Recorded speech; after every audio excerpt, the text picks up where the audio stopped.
A special meeting of the Zionsville Plan Commission, November 16th, 2021. Start with the Pledge of Allegiance. To the flag of the United States of America and to the republic for which it stands, one nation, under God, indivisible, with liberty and justice for all.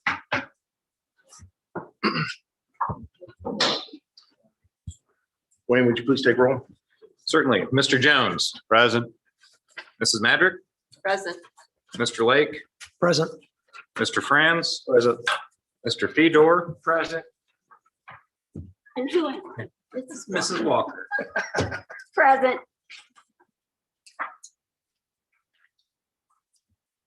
I believe Mary Brabianowski was going to recuse herself from this matter. Yes, that she owns property that would be within this plan. So we'll go ahead and proceed. So the first item on the docket is 2021-29 CPA Town of Zionsville Draft Airport Strategic Land Use Plan.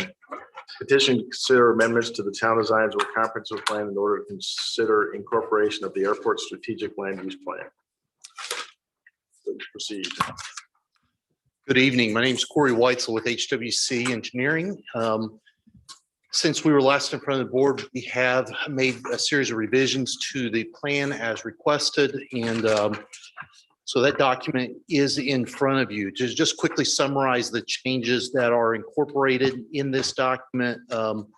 First, solar has been added as a compatible land use in most of the districts. So that's been incorporated into the plan as requested. Second, there's discussion about following land use, a couple of policy things, specifically whether or not development should radiate from the village, or if an exception would be made in this situation with development starting at the airport and moving southward. Based on the input received, that language that said you could start north and work your way south has been removed. So it is all consistent with pre-existing policy, no separation, no change from that in this. The other change that has been revised is the document previously made statements about encouraging sanitary sewer in the area. That language has been removed so that the sewer component of this is acknowledging that there is not sewer in most of this district, but does not take a position on where or how sewer should be extended or when. The other revision is that there's been a series of decisions made about properties on 200 North since the previous draft was sent around. This acknowledges that there have been some decisions to approve development at the location of the Cato property with the R3 zoning, but does make a statement that that is not intended to be a set of precedent for other approvals, and that this plan is intended to be followed with that. This board also asked us to add a residential compatibility map to demonstrate what areas residential development would be appropriate and which areas would not. That has been added in this. That document is not just a simple series of circles, as it does follow flight paths, it follows runway protection zones and other features, so that you can really have a true impact of which areas are appropriate and which areas are not. And so those are the main changes. The other thing that came up in some later conversations about this has been some discussion about development on tax exempt property and whether or not this plan needed to take a very specific position on that. And so the edits that you have in front of you actually kind of presented a suggestion that any development that would occur if it's on airport property, maybe if that creates a situation where there would not be taxes from it, that you look at payment in lieu of taxes or some other mechanism. However, since that was written and we distributed this draft, we found out a little bit more information that seemed to have gotten a little bit lost in the extension of this project. And that is that there is a previous agreement between the Hamilton County Airport Authority and the town of Zionsville. And that agreement already spells out the conditions for when tax exempt properties and how that would be handled. So what that document in short says is that if it is aviation related development, it would continue to be tax exempt, but if it's non-aviation related development, then that property would be, that portion of the property would be subject to taxes. So that agreement exists dating back to 2016, I believe. And so we recommend that language be amended from what is in the draft that you have. I believe Wayne has circulated some potential language that just simplifies it and points out that, hey, there is an existing document that spells this out for the tax exempt issue, and that we just want to follow that and not try to create any new precedent or interpretation of that document. So we appreciate the input that we've received, and be happy to answer any questions that you do have about the amendments that are made here in this document. Thank you. At this point in time, is there anybody in the public who'd like to comment on this matter? Since there's been several, I guess there's been previous comments on this. If you do have comments, I try to limit them to the specific changes in the plan itself or proposed changes in the plan. So does anybody have any comments would like to speak online? For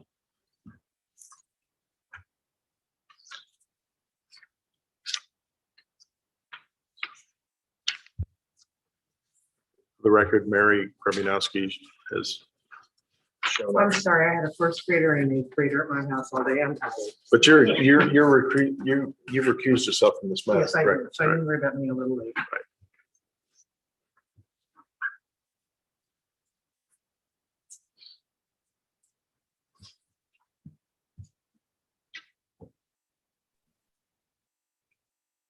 Did someone want to talk online?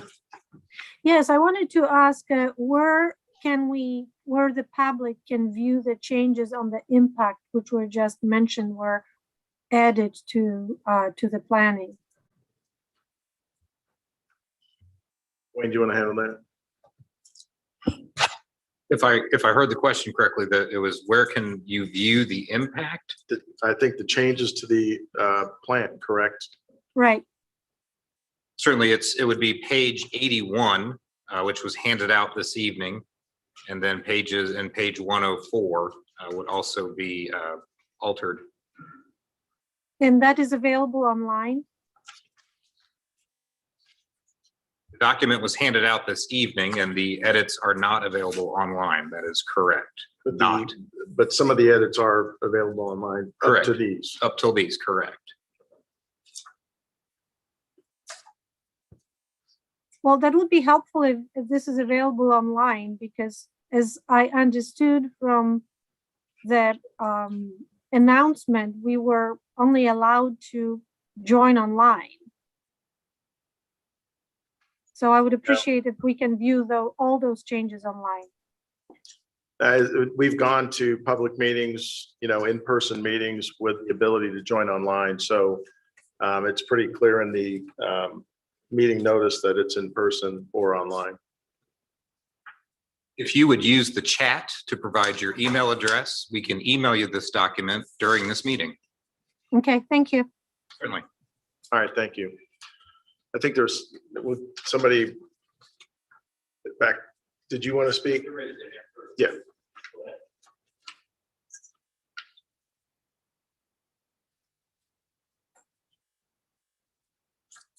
So just a point of clarification, Please state your name and address. my name is Michelle Stark, address 11920 East 200 South. I live east of the airport runway, just north on 200. I am in what they call the employer sites district, and that's what I wanted to talk about today. Are you informing us that we cannot talk about that and give a voice to that today? Go ahead. Okay. So I've lived here for 15 years. And I did participate in the Zoom call that happened about a year ago where they were to gather input for this plan. I will tell you that communication was very poor on that, so therefore participation was very low. We did participate. Input was not incorporated specifically around this employer sites area. And it seemed more of a check the box activity because the plan was already developed. Although they were informing us, they were starting the process of developing the plan. I challenge the need to convert our property from agriculture to employer sites district. Currently, right now, the homes right there are estate homes valued well over $1 million. And they actually utilize that agriculture rating and benefit from that being able to farm the land. Converting this to an employer sites district would greatly decrease the value of that property, as well as the quality of our way of life. This would make it almost impossible to enjoy every day having a manufacturing or a distribution type facility right there beside you. Right now, they're farms, they're estates, they're working farms. It was told that this needs to be done to help with noise. I'm telling you right now, safety, noise, and traffic by converting this to employer site would make it much worse than what the impact is from the airport. We've recently had these discussions around some of the development in the area, and it's very similar with this. We have farm vehicles, we have cyclists, we have walkers, we have people riding horses on 200 South. And this would put heavy tractor and trailers on that road. It is Country Road 200 South. Next, I want to address the points on what was included in the plan on why we need these areas. First was manufacturing and distribution, and that it's limited in our areas of Zionsville. I'm a career person, recently retired as a vice president of global manufacturing, supply chain, and logistics for a large multinational company. I can tell you with significant credibility that manufacturing within a 1 to 2 hour drive at the airport is sufficient. You don't need to be on the airport property to support that, and biomedical is not an excuse to have the need for that. There's plenty of open space in Creekside, and there's also plenty of open space in Whitestown. That's where manufacturing belongs. It should be on areas that are more conducive to that environment. They talk about the need of convenient services. That's already being addressed at 300 and along 421, right where it belongs, and along 32. Solar, the new buzzword, the new hot word. Where do we put solar? It's already had issues where it was proposed before. Now it's quick and simple. Let's just dump it on the property near the airport. No, that's not the right thing to do. The airport's talked about glare and safety issues, and solar should be on areas that are less populated and have lower property values than what they're suggesting in this area. In summary, the employer site district is absolutely not needed to fulfill manufacturing and distribution requirements, nor does it provide significant competitive advantage to those manufacturers. Please, I urge you, protect our agriculture regions within Union Township, preserve Country Road 200, and leave the development along 32, 421, and 300 or 146. Thank you. Thank you.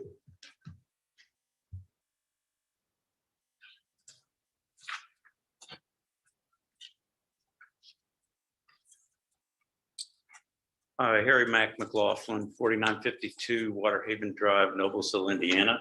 I'm a real estate broker. I've been an agent for 33 years in the business. I currently have the property listed, which has a purchase agreement on it, at 802 South 1100 East. That would be the road that runs parallel to the airport on the west side of the airport. My seller did not receive any notice about the meeting. They do live out of town and asked me to attend tonight and pose a few comments and questions. According to page 10 of the most recent draft November 8th Airport Area Strategic Land Use Plan, there's a drawing that shows if you're in Tier 1, prohibit all residential development. I'm not representing the buyer of the property. The buyer is represented by another agent. He could not be here tonight, but they are in the process of making an application for a minor plat. It's 39 acres. There's a farmhouse, a pole barn, three-car detached garage, an old cattle barn, blockhouse, and some of the local folks here would know it as the Boffo property. Robin Bowling is the owner. She inherited it and are in the processes of finishing up the estate. Again, we do have a purchase agreement on the property, and it looks like it's laying inside one of these red arrows that would say no development.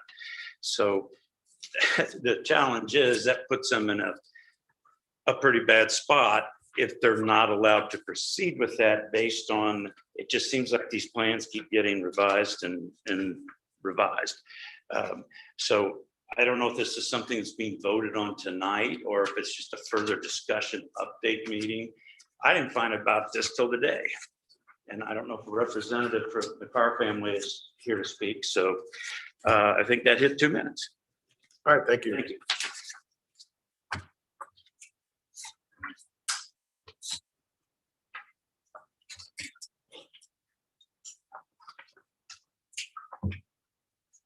Bob Carr, 7113 West Haven Circle, Zionsville, Indiana.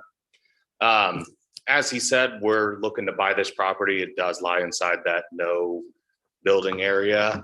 We actually have had communication before. Really, all we're looking to do, we're not looking to, divide it up into a bunch of half-acre lots. It's going to be 3 larger areas, more as a family development thing. Our position is this sale is pending based on what happens with this decision. If we can't rezone it, if we can't build on it, then we can't move forward, and it's going to seriously hinder Ms. Bowling's ability to sell this property. So that's where we're standing. All right, thank you. Is there anybody else?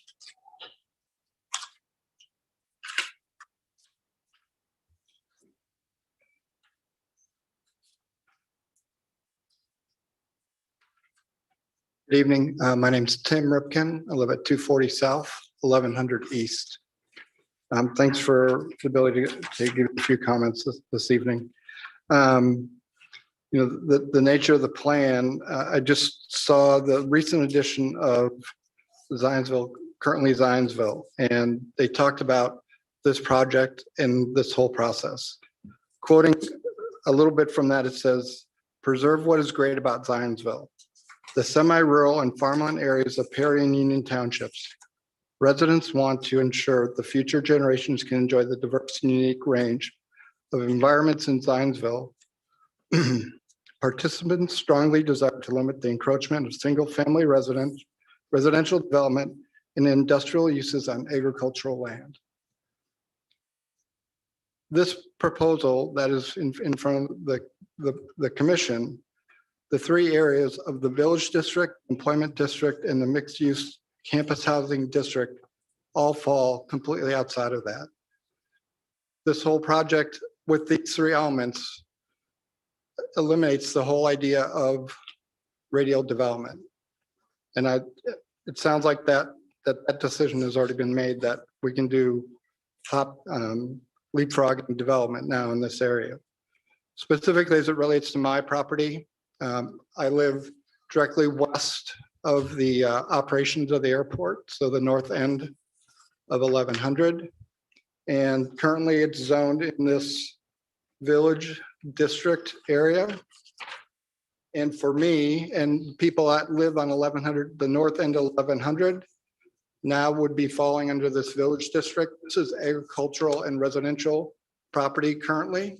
I think it would be appropriate to extend this eco ag and ag zone all the way to 32 to make sure that the people that are currently living in that area would enjoy the same kind of zoning.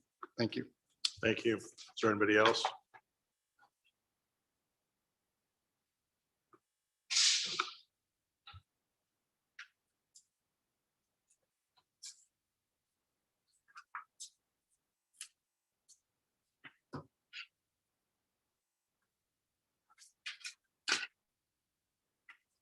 Warren McClure, 358 South, 1100 East. I'm a neighbor of Tim's. We're in the same area. This really makes not a whole lot of sense considering you have a creek that runs right through the middle of it. What good is that gonna be to make it any bigger? To put any buildings, anything, not to mention take a lot of the property, take our property that, we kind of work a little hard to keep it up. But yet it's gonna be taken away for maybe an acre's worth of use. Because we can't build on them because it's a floodplain unless you change that. You have a big valley to go on the other side. Can't use that.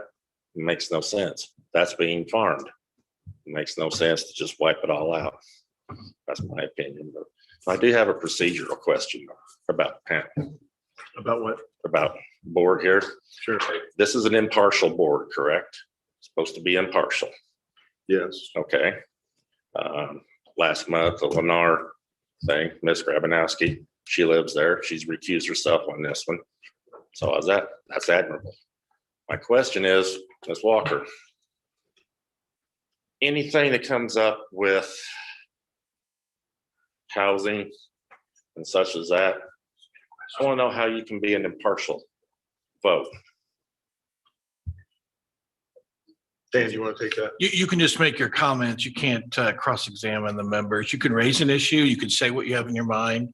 But, you can raise your issue. You don't have a right to question the commissioners. Considering the fact, anything with the housing development, I know you sold your property for Walker Farms. So anything that came up with a housing addition, I don't understand how you could be an impartial vote. Nothing personal, just a procedural legal matter here. If you were a jurist, you would probably not be elected to be on that jury. Because if you vote no, well, you did it. Why are you voting against us? Because the Lennar, you were the only one on the panel that voted yes. The ones here with the vote for the whatever you want to call it, the recommendation. There was the rezone request, correct? Okay. Which was given an unfavorable Right. recommendation. Yeah. You're the only one that voted opposite of that. Okay, but your words were different, the rest of it. I'm just saying, how is it that any housing, you could go, well, I vote no. Then how could you vote no when you've done it and made substantial money off of it? You vote yes, going, well, yeah. To me, it's a conflict of interest. All right. I think you've said that 3 times. Thanks. Anybody else? Would you like to respond?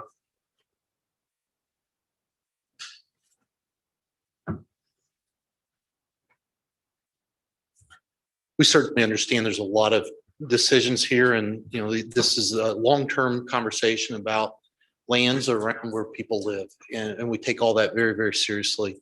I should point out that many of these conversations, I heard statements such as we're rezoning it. This is a future land use map. This says that if land changes, this is the only thing it could be changed to, which is very different than saying the only thing it could be used for is industrial. So there's nothing that forces people to change in this.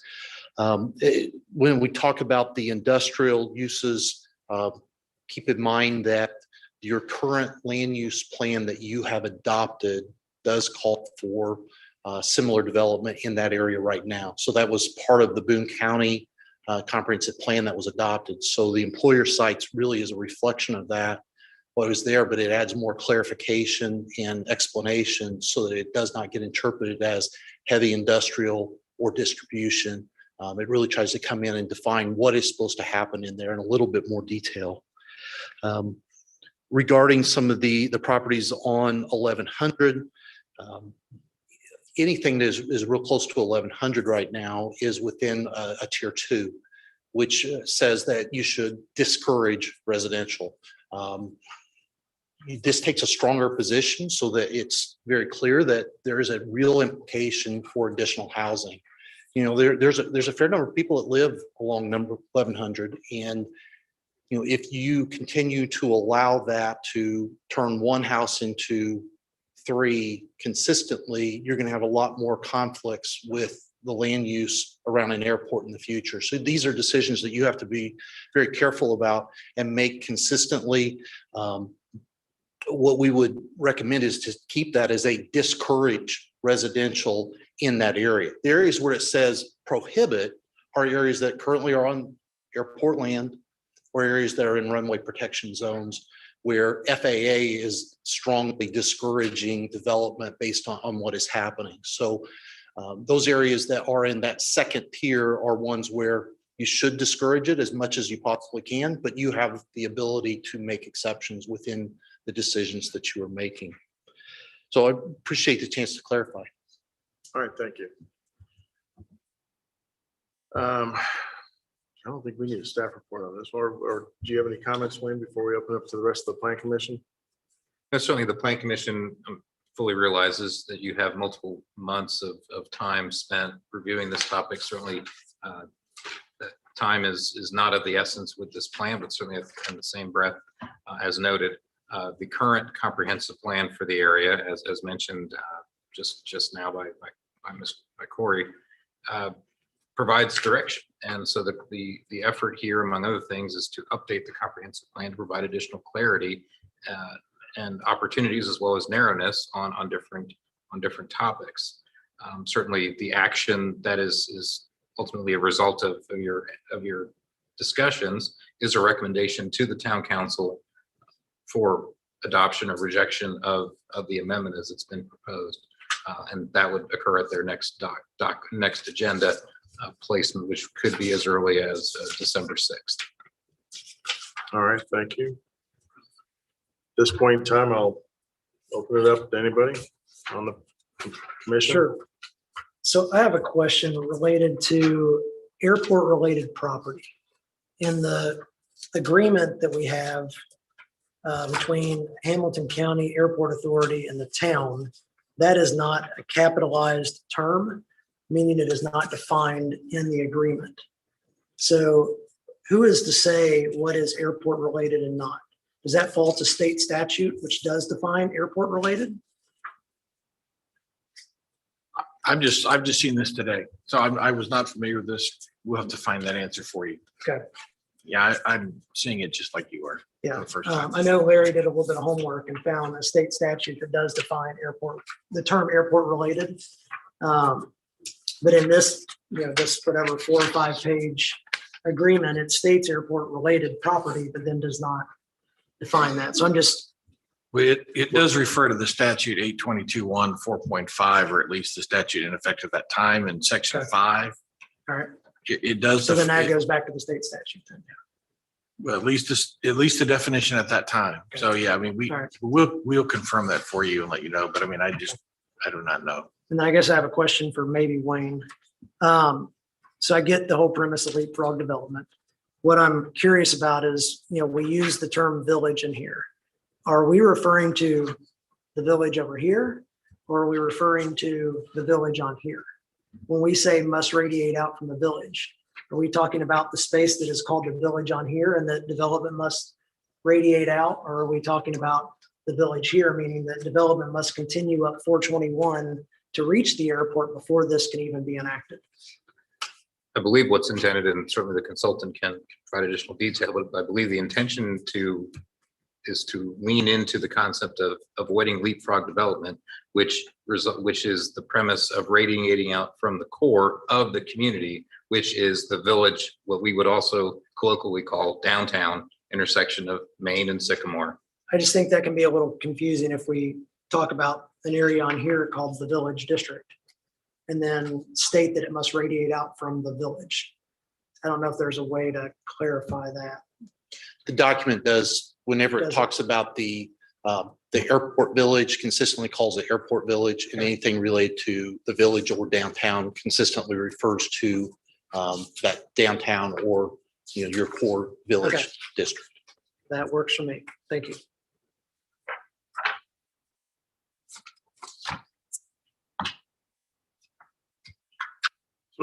Relative to the adjacent properties, you guys are modeling these things kind of off of other conceptually, these are all based off of other similar concepts that have been started to be developed across the United States. Is that correct? So the question I have is, as these things are developed, what is the airport authority doing? Are they trying to buy up the adjacent property? Or are they letting that be developed independently? I'm just trying to understand what are their actions?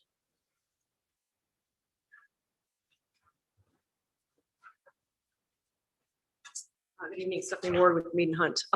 As a general rule, it's kind of a blend. In many cases, it's a matter of taking a strategic plan like what we've proposed here and then translating that into, many of them recognize it into a zoning ordinance where they are putting some of the teeth, if you will, into managing those properties through that use. Other places, if there's significant impact to those properties, then the airports are then looking at possible acquisition so that property owners are compensated for that if it's a development area that is, considered to be undevelopable and taking away any type of use. What we're seeing as a general rule is it's usually being upheld as a typical, if it moves into the zoning side of the house, that it's often adhered to just like any other zoning, where if there's still usable value in the property, that's considered to be acceptable. Okay.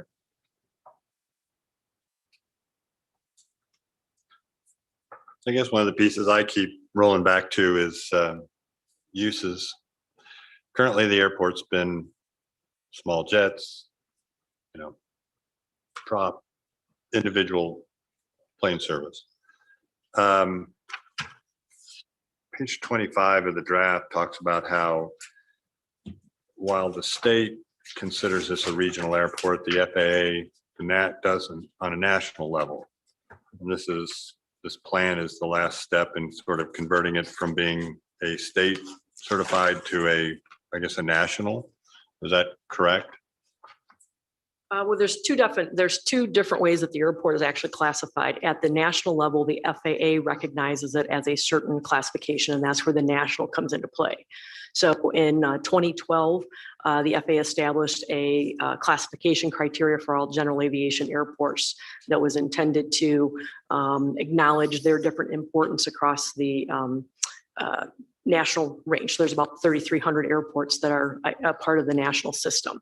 The airport has actually transitioned since 2012 to where we are today, actually going from what was considered to be a regional airport to a national airport. And a lot of that has to do with the based aircraft and the number of operations the airport experiences. So we've seen it transition. Then there's comparably to that, there's a state classification system that comes out of the state system plan, and that's a separate classification. So they kind of run in parallel. So the FAA acknowledges it as a national airport, and that's what's referenced. And then the state acknowledges it at a separate level. So not having this federal approval to be a regional airport, does that prevent it from providing any services? I'm not sure your question. It goes back to like I said, my core concern is that this airport is going to become a cargo hub for smaller planes. You do a little dig on the FedEx website. It says that basically FedEx has a plan where they have 300 some odd planes that are being used to land at airports that'll have a 60,000 pound maximum gross takeoff or landing weight, which is, as you read down through the minimal service levels, that's kind of where this airport is now. The question is, since it doesn't have this plan in effect and it's not being classified a federal or an FAA recognized airport, is that what preventing from a cargo hub to work out of here? Well, I guess there's a couple of elements there. So the airport itself, as taking federal funds and being what we call a federally obligated airport, basically does not have the right to preclude aircraft from coming in and out of the airport. What precludes different aircraft coming in and out of the airport is the actual infrastructure at the airport. So as an example, a large commercial passenger airplane can't come into the airport because it physically can't land on that runway, or the stability of the runway can't support that aircraft. So that keeps them from landing there.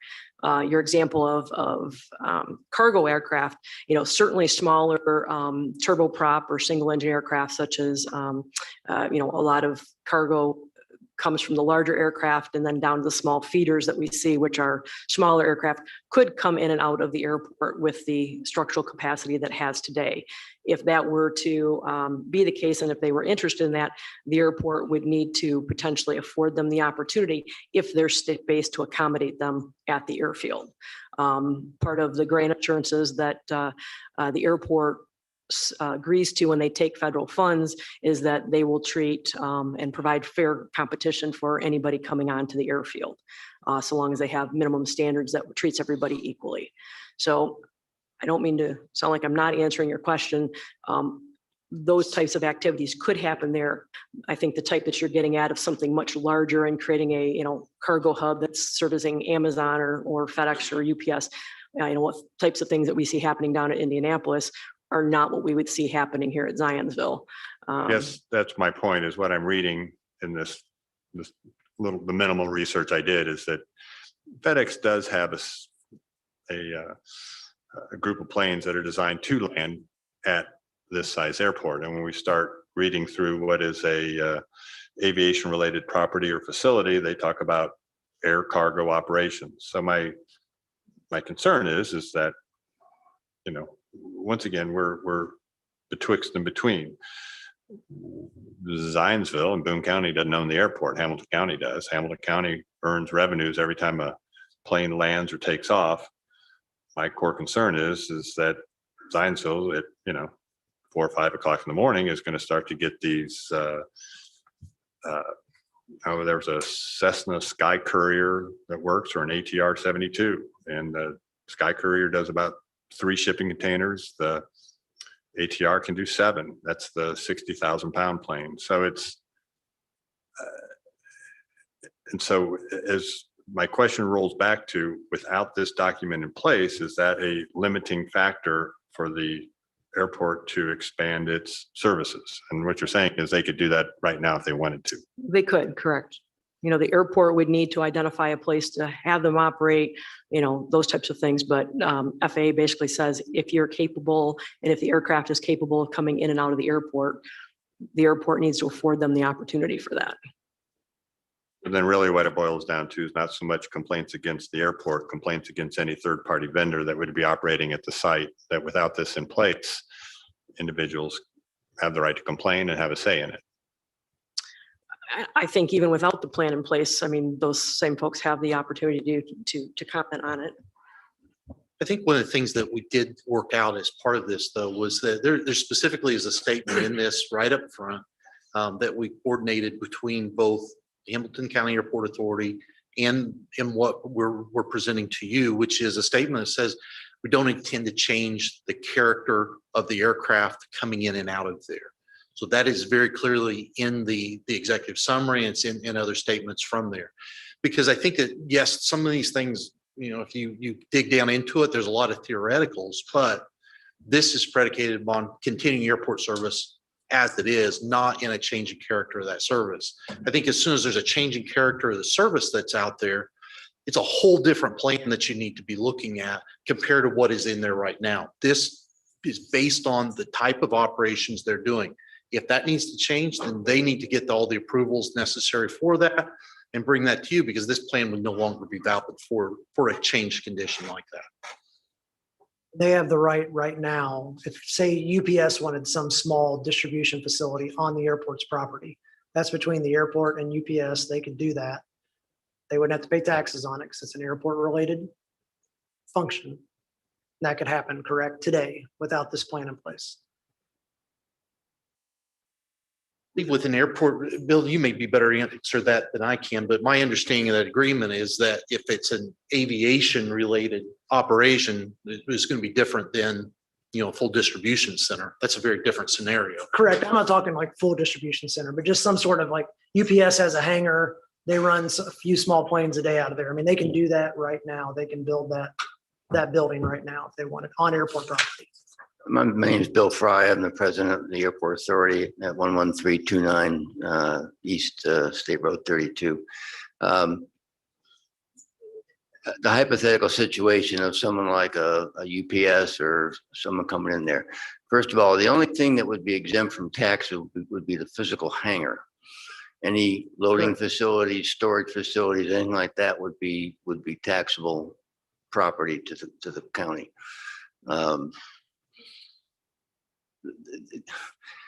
Right now, there's really, well, in any foreseeable future, there's no way that we could handle that kind of a facility at the airport. I mean, first of all, we don't have sewer out there, so you wouldn't be able to completely expand the number of personnel out there without drastic changes to the infrastructure, which aren't going to be there for quite some till sewer line comes down 32. So, but like Corey said, the issue is in terms of aircraft.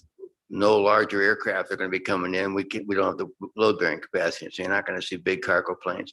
As far as smaller, right, we've never been approached for that. To say, I don't know whether I can say we will never be approached by that, but that's something that's not on our radar screen at all at this point.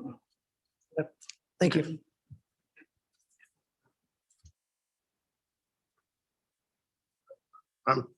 You've got a copy of the current land use plan it's on page 55. Very difficult to read the legend. But if I'm not mistaken, the area east of 1100 east and north of 200 south, which is, primarily a lot of the airport, that is mixed use and airport district on the north end of that. Is that correct? So there is the mixed use district is there's a mixed use campus housing district, which is on the west end of 200. I'm talking about the existing. Oh, the existing. Okay. Plan. What's From the 2014. recommendation right now? Yeah. That right now shows that mixed use district in there right now. So it's got an underlying district and a hatched, which is a mixed use district there, which includes, similar types of uses as is being proposed. And it actually includes some of the property that's, again, we're not rezoning, it's just a use, recommended use. So currently, one could argue we're just defining that mixed use a little bit more than what it currently is, because right now it's mixed use. Everybody's, all right, I'm just. That is a fair definition of it. This is very much adding some clarity to that because it is a very open definition right now. And it needed to be restrained a little bit because that is the feedback that we heard that people did not want to see big distribution centers out there. It's not appropriate.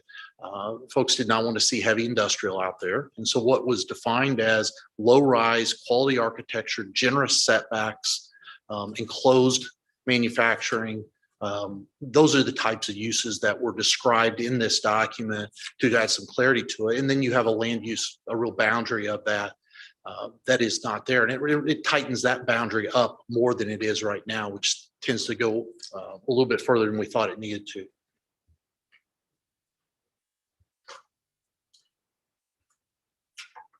If you talk about leapfrog development radiating out from Zionsville, I'm trying to figure out in my mind, when would this get developed? There's a lot of things that have to happen to get there. I'll be in Hoosier Village. I might not be alive, but Have you been down 32 lately coming from Westfield? There is development coming from that direction, into this area. So I guess I'm not for leapfrog development in any way, but I can see where the pressure for development is coming. You see it. I live off 32. I see the traffic pretty much consistently, it is increasing almost on a weekly basis. And it's coming from Westfield, coming across to Lebanon. It's that whole area. There's more traffic. It's growing. Well, it's just growing up through there.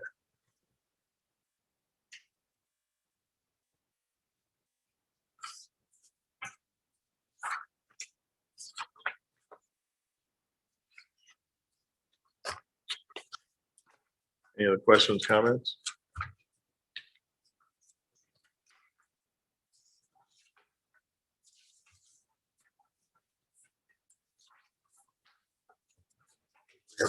Recommendation on how to proceed on this one? Trying to find our pre-done motion.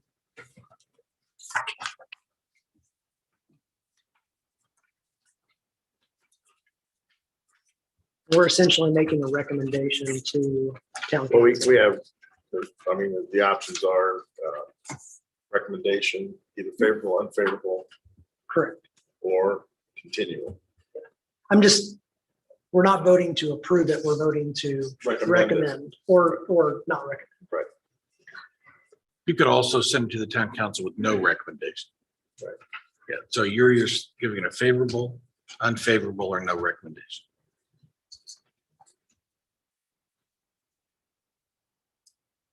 Wayne, how long has this been in development? Is it a couple of years now?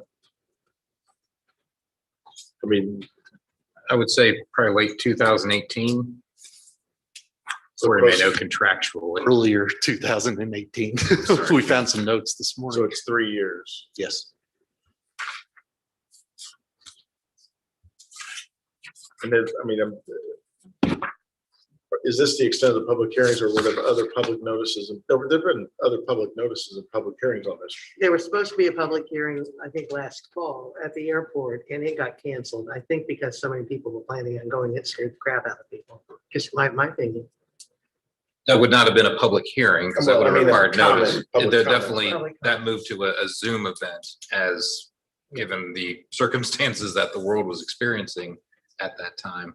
But yeah, and as for this particular topic and the discussions here are as a result of a notice being published in the newspaper, social media, other items beyond the statutory requirement. Yes. And what was I'm just curious, what was the attendance on that Zoom call? Was it pretty heavily attended? I don't recall, I mean, 100, a little bit north of 100, I think is the amount of comments we had. But as to a number of attendees, I don't have that number offhand, but I would say probably around 100, just offhand. See if I can have it. We had over 2 hours of discussion on it online with pretty intense question and answer through the process and clarifications. There was also with this a separate meeting that was held specifically because there were so many questions about runway extension. There was a lot of confusion. Is this a plan for the runway extension? So there was a separate open house Q&A session to held with those questions about the airport's long range plans. And then after that, there was the follow-up meeting that Wayne is discussing specifically about this land use plan, but trying to put all those things in context to make sure we were talking about the same thing, because there's a lot of confusion between the two. I'm just trying to understand exactly what opportunities people had were to comment on this. So now, so that's really my question.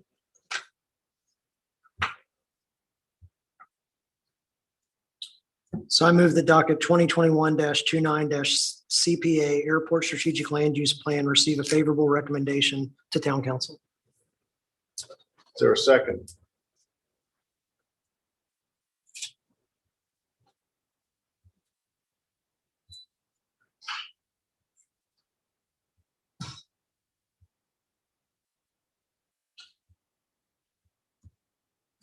That's for a second again.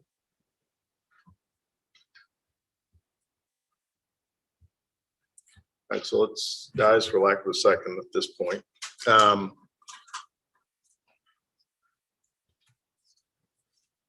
Is the question, I mean, is this something we want to continue again? Is there more I'm just trying to understand, is there anything else these guys can provide that would add clarity to this? I mean, it's not zoning, it's not a zoning. change. Right, it's not zoning. It's an explanation of what would be favorable in the area that is not all dissimilar, and in some cases better, given some of the residents' concerns, to what exists today. The employer sites definition is actually better than what is allowed there today. And by better, I mean less invasive to them. So while there's remonstrance against it, it's remonstrance against something that is unknowingly better for them.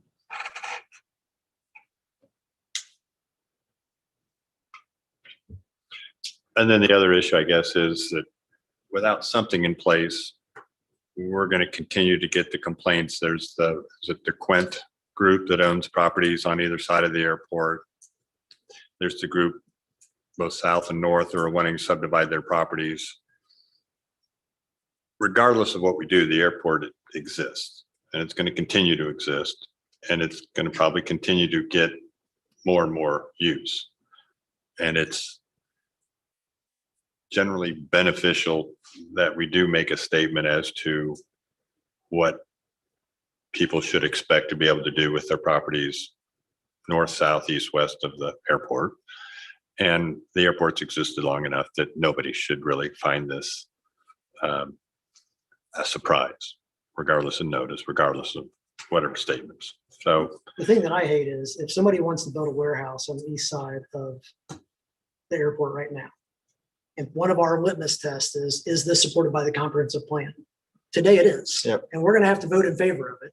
And everybody out there is going to hate us because we voted in favor of it. But that's what we're, inclined to do because of the way the comprehensive plan works. And this comprehensive plan pulls that use back in the employer sites district to not be distribution and warehousing, to be something that is, it's not saying that it has to be. It's saying that if you want to do something in the egg district that you're already allowed to do, it needs to be less intensive than what the current plan today is. want to make your motion again? If I can. Can you make it again or should I just second it? You have to make the motion again because it died. So I move that docket 2021-29 CPA Airport Strategic Land Use Plan receive a favorable recommendation to town council. There's a second. There's a second. Is there any further discussion? I mean, I personally think a plan is better than no plan. So with that, Wayne, would you please take roll? Certainly. Mrs. Madrick,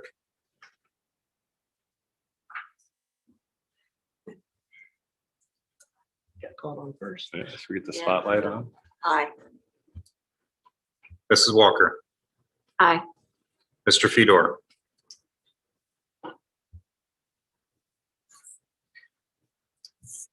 Aye. Mr. France, Aye. Mr. Lake, Aye. Mr. Jones. Aye. Motion carries. We'll forward this to the town council with a favorable recommendation. Thank you. Next item on the docket. I have to recuse myself from this one. And you're taking off too, right? Yes. Since there's nothing after this, No, you recuse yourself. You don't get to go home early. yeah, well, I can't even be present. We So, might need you to, support the motion to adjourn. I'm sure you guys can figure that one out. All right, next item on the docket is 2021-54 CPA Town of Zionsville Draft Gateway Study. Petition to consider the incorporation of Gateway Study as an amendment to the Town of Zionsville Comprehensive Plan. Let the record show that Chris Lake has recused himself from this matter and is no longer in attendance. So petitioner, please.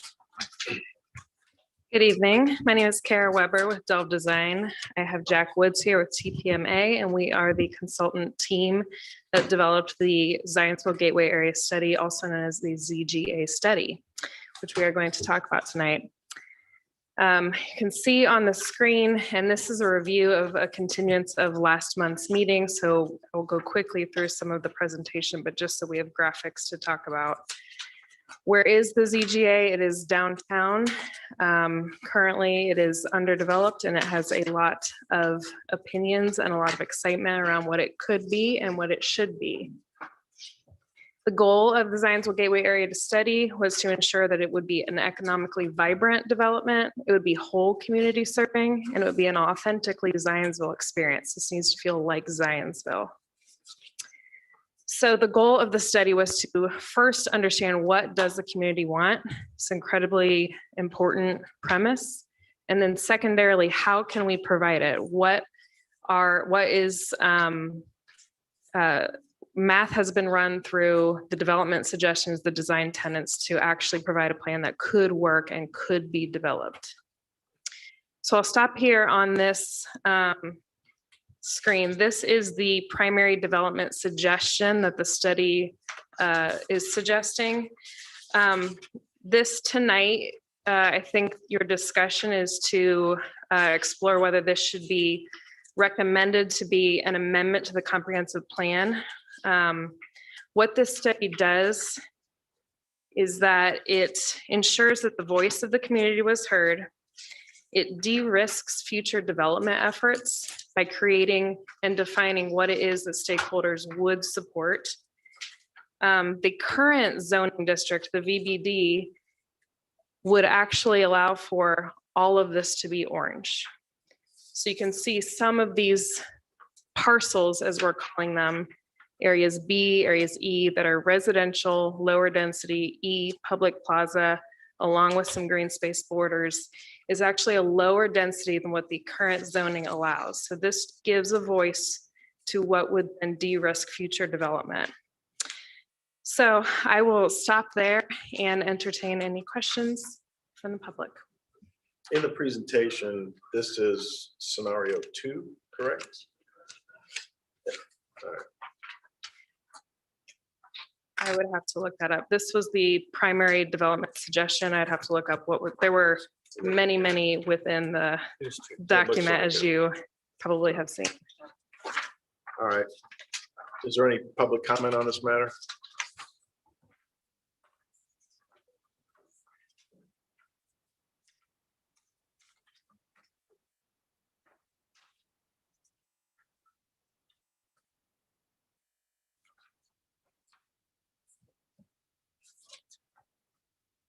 Hello, I'm Heather Lusk. I live at 285 West Hawthorne Street. Sorry, Kara, I'm gonna try not to touch your laptop.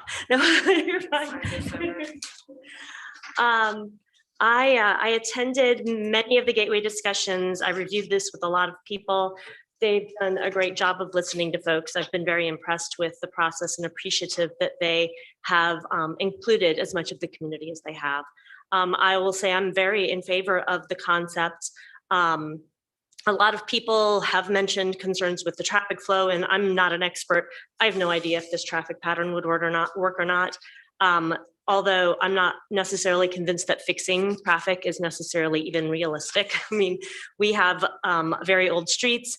When the folks from McKenna were in town to discuss zoning, we talked about traffic, and one revelation I had was when they suggested perhaps we need to just accept that traffic at certain hours will never move swiftly.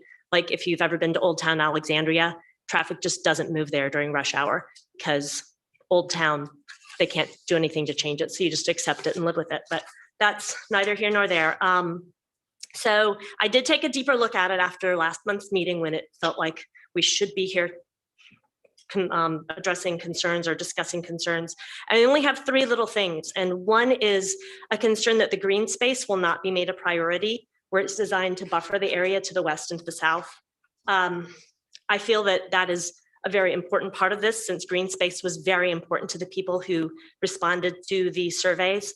So it's more of a precaution. Please don't let anybody who's developing these lots or the properties that are abutting them destroy what currently exists. The green space is very important. Number 2 is I'm not sure I completely understand height in the plan, because it's noted that the height for each building at 2 or 3 stories is only occupied height. And so it makes me a little nervous that somebody reading that would say, oh, well, we can just go up to 5 stories and have 2 stories of parking below and 3 stories of occupied floors up above. So I didn't know how that fits into this, or if that's something that can be added as a requirement that it cannot be above 34 feet, which is the current BBD requirement. And my final concern is very small but critical, and that is that the small stretch of Sycamore Street between 2nd and 3rd not be used for any of the new traffic for any of these designs. That curve where 3rd Street turns on to the 1 block stretch of Sycamore is at best a glorified alley. Every time something's planned to be developed on this location, potential traffic in that exact spot is part of the issue. So why not just remove it from the equation? And if there are single family homes on lot B, why not have them back up to that Sycamore Street and their garages be to the south? And that way they can exit onto a new road, no issues at all or concerns. And I think, and I know everybody along that stretch will be much happier with that solution, including my neighbor around the corner. That's a big safety issue because there are small kids who play in that alley. There are pets who walk in that alley. It's just as, those are my 3 concerns: green space, discouraging the use of 3rd and Sycamore, and then height. I do agree what you said a moment ago, Mr. Fans, a plan is better than no plan.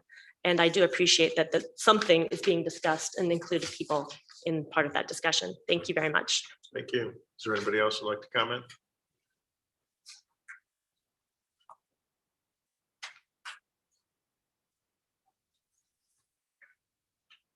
My name is Janet Stutzman, and I live at 210 West 2nd Street, which is the corner of 2nd and Pine.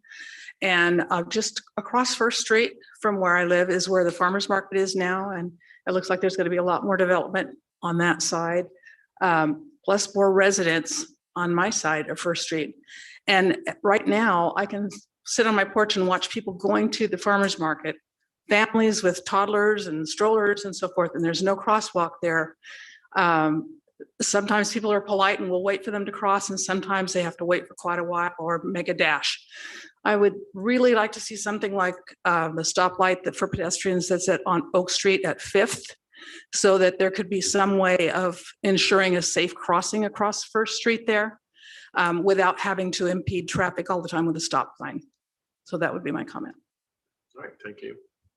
Is there anybody else who'd like to comment? Anybody online?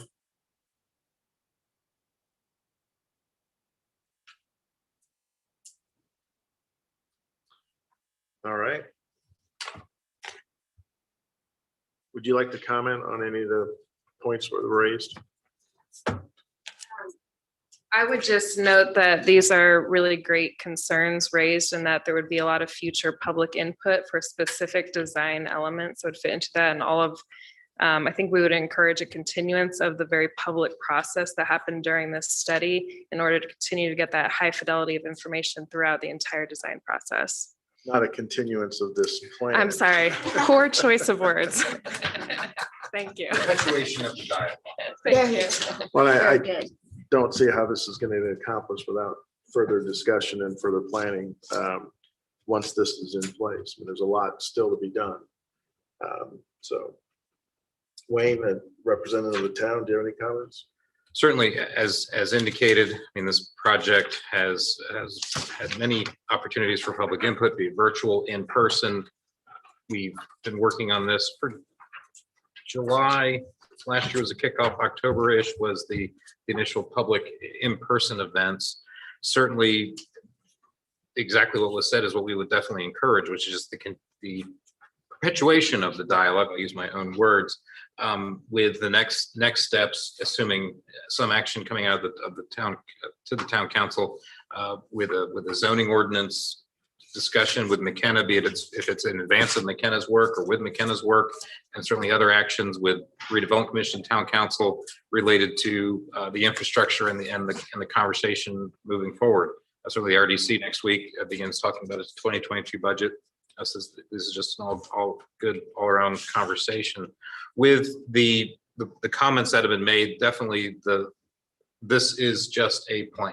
I mean, this is not rezoning ground. This is making recommendations. It's much like it's making recommendations. It's also making recommendations on the green space that was mentioned.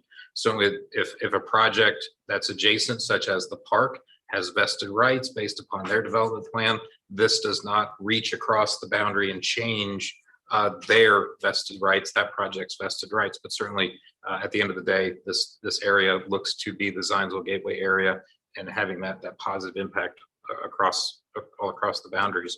Certainly that height clarification would be beneficial, habitable floors, occupiable floors. And just recently on Monday morning, the town council was discussing a crosswalk policy. So very, very timely and can happen separately and even in advance of a project happening in this area. If there's a desire by individuals or the town to commence with a sidewalk conversation or crosswalk conversation in any portion of the community, 68 square miles of Zionsville. But in summary, staff is certainly supportive of the efforts and certainly is thankful to the input. I would be remiss certainly not to try to address some of the comments that you have received. Certainly one particular focus has been what will that traffic study look like? When would that occur? How will we know what pieces and components of the extension of First Street, what does that look like? Will there be roundabouts? How does this functionality happen? And certainly that next step would be to dust off the 2016 effort by A&F Engineering, again, focusing on future actions by the Planning Commission, Town Council, to revisit that traffic study and start modeling and working on that data and updating it based on the numbers. I can also say that we've had conversations with the communities about how roundabouts function in downtown areas, and I can say specifically Carmel. While we often talk about what communities we don't want to emulate, we do want to learn from their experiences. And Carmel, I think it's on the front page of the IBJ, illustrates their intersection of Range Line and Main Street, which will not have a roundabout, where the PNC is going to be redeveloped. They're leaving a nice small plaza with a clock and a space for some public gatherings, but it is not a roundabout. The closest roundabout to their downtown is 3 blocks away. So certainly traffic roundabouts are wonderful traffic moving, insurance saving, and loss reducing implementation devices, traffic control devices, but they sometimes are juxtaposed to downtown redevelopment. All right, thank you. Any members of the Planning Commission, comments? I just appreciate all the work that's gone into this and the way that it was done with transparency and getting people involved and allowing for lots of public input. And I appreciate that. I think it's a good place to start. I was really impressed with the kind of work that was in here and the different scenarios, and it gives a basis to work from. So I think it's great. I mean, what I would say is we have many vested parties, interested parties in what happens down here. I mean, there's so many people, they all have a voice. And when something comes up, they all want to be heard. And that has led to some pretty contentious events relative to development down here. The fact that we actually have everybody generally on board. I mean, nobody is going to say this is perfect, but everybody now is saying, okay, we have a plan, it's something we can live with. And I think it's going to invite development, because now people know they're going to be able to come to Zionsville. They're going to be able to look at this and say, okay, we know what we can do, what we can, and how we can proceed. Versus in the past, they talk to people, yeah, we'll support it, and then all of a sudden it falls apart, and there's been a lot of investment. So I think this has been money well spent. I commend you guys on the effort and the work, and being inclusive with a lot of people. So I really appreciate what you guys have done. It's the only piece I'd add would be the part.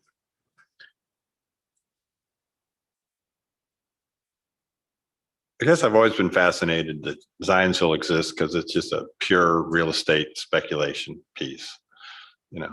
William Zion and Elijah Cross got together. I got to believe William Zion offered Eagle Village the opportunity to have the railroad come through there. And they said, no, we've got this muddy trail called Michigan Road, and we're just fine with that. So they put it over here, and Elijah took the land, divided it up in 80 lots, and off went Zionsville, and it did well enough that people physically moved their buildings from Eagle Village to Zionsville, and Eagle Village went away. The point of all that is, as much as this plan is a good plan, it needs to be acted on. And my concern is the number one item that is amazing about it, I guess, or really interesting, is how simple the act of moving, Zionsville over to connect to First. We've all struggled trying to figure out how that would work, and the benefit of what they've put together is that, one, it gets the traffic heading the right direction through town. The only other thing that's ever going to really help the town is to get the Cooper Road exchange finally through, and that'll finally get rid of the pass-through traffic. Secondly, the ability to create that e-space. There's always been conversations about closing Main Street to make it some sort of pedestrian, area. That fails every time it's ever been done. And what this plan allows to do is the street still is maintained as a public street, but you now have this new area that can be used as a feeder for events and whatever else is going up and down the street. But my core concern is all about acting. Currently, you've got the park where they've got a plan they're moving forward for. I don't know what position Glenn Hoagie is in with what they put together, but they have done a substantial amount of work with the DNR to get things approved. And so there's a point that exists right now that you could probably take those groups and get the kind of approvals you need to make this road change done. The other piece that's out there is that the town owns parcel A and Buckingham owns parcel E, and parcel E is so developable. Parcel A is immediately developable. So there's another opportunity out there to negotiate a arrangement that you can get parcels B, C, D, and E, and the road and the DNR part, all of that kind of put together in a package that could move through rather quickly. But it just comes down to acting. The other thing that everybody needs to understand is that this is a plan, set of guidelines. And, when we talk about preserving green space and all that kind of stuff, embedded in all this activity is a whole lot of work to actually bring all these parcels up to be buildable, which is going to cross back and forth through the green area, green spaces and everything people are trying to preserve. So it's a big endeavor. Surprisingly enough, it's actually workable. And there's a lot of pieces in place now that could be acted on if the town and the mayor and the council and everybody else is willing to act. And that's my core concern, is they need to pick a path and this time stick to it. And between Plan Commission, BZA, and everybody else, there's a way to get this done, and it could be a huge benefit to the town.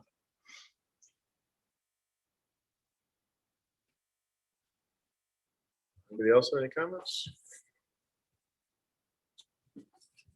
Is there a motion on this matter? There's no formal motion. I think it's I move that we recommend this to the town council. favorable recommendation. Favorable recommendation to the town council. Is there a- Here's a second. Is there any further discussion? Wayne, would you please take roll? Certainly. Mrs. Walker, Aye. Mr. Fedor, Aye. Mr. Franz, Aye. Mr. Jones, Aye. Mrs. Madrick, Aye. Mrs. Grabanowski. Aye. Motion carries 6-0. Thank you. Congratulations. Is there any other business? I feel like something's wrong. We didn't continue something to the next meeting. That's what's next month. Is there a motion to adjourn? So moved. All in favor? Aye. Second, aye. We're done.